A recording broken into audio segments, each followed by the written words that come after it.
அதிமுக மீண்டும் ஆட்சிக்கு வந்தால் தமிழகத்தில் மதுவிலக்கு படிப்படியாக அமல்படுத்தப்படும் அப்படின்னு சென்னை தீவுதடல் பிரச்சாரத்தில் ஜெயலலிதா அறிவிச்சிருக்காங்க.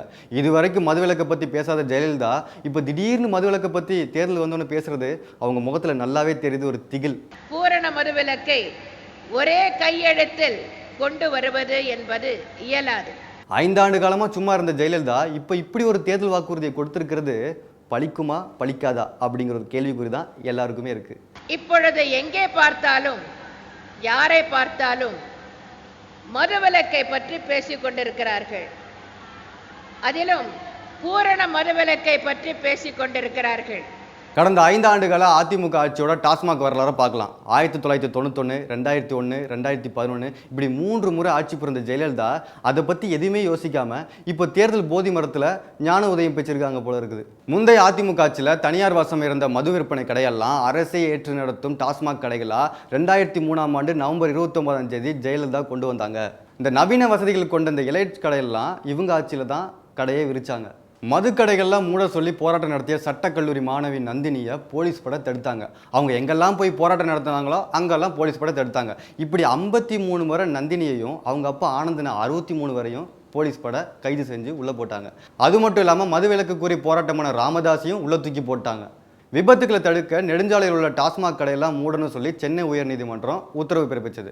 ஆனால் அதிமுக அரசு அதை கண்டுக்கவே இல்லை. அதுக்கப்புறம் சுப்ரீம் கோர்ட் வரைக்கும் அப்பீல் போன பிறகு தான் சில கடைகளை மட்டும் மூடிட்டோம் அப்படிங்கிறதுக்காக சும்மா சில கடைகளை மட்டும் மூடினாங்க. பள்ளிகள், வழிபாட்டு தலங்கள், குடியிருப்புகள் பகுதியில் இருக்கிற 1000க்கும் மேற்பட்ட மதுபான கடைகள்லாம் மூடணும்னு சொன்ன கோரிக்கையெல்லாம் இந்த காலில் வாங்கி இந்த காலில் விட்டுட்டாங்க. ஊருக்கு சாராயம் தள்ளாடுது தமிழகம் அப்படி பாடின கோவணை தூக்கி உள்ள போட்டாங்க. ஊருக்கு ஊரு சாராயம் தள்ளாடுது தமிழகம்.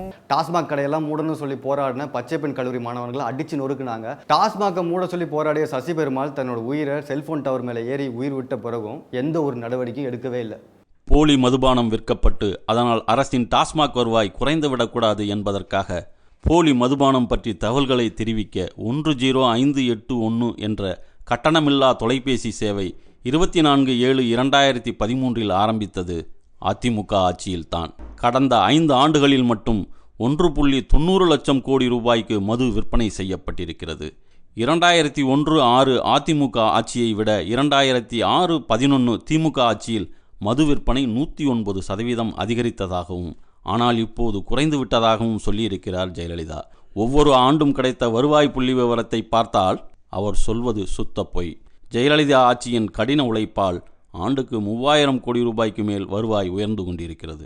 ஆண்டு வருவாய் 2003-04 3639 கோடி, 2004-05 4872 கோடி, 2005-06 6030 கோடி, 2006-07 7473 கோடி, 2007-08 8821 கோடி, 2008-09 10,601 கோடி ரூபாய், 2009-10 12,498 கோடி, 2010-11 14,965 கோடி, 2011-12 18,081 கோடி, 2012-13 21,680 கோடி, 2013-14 21,674 கோடி, 2014-15 24,164 கோடி.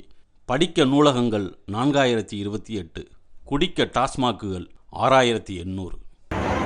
மக்களால் நான், மக்களுக்காகவே நான் என்ற தாரக மந்திரத்தை கடைபிடித்து நான் பணியாற்றி வருகிறேன்.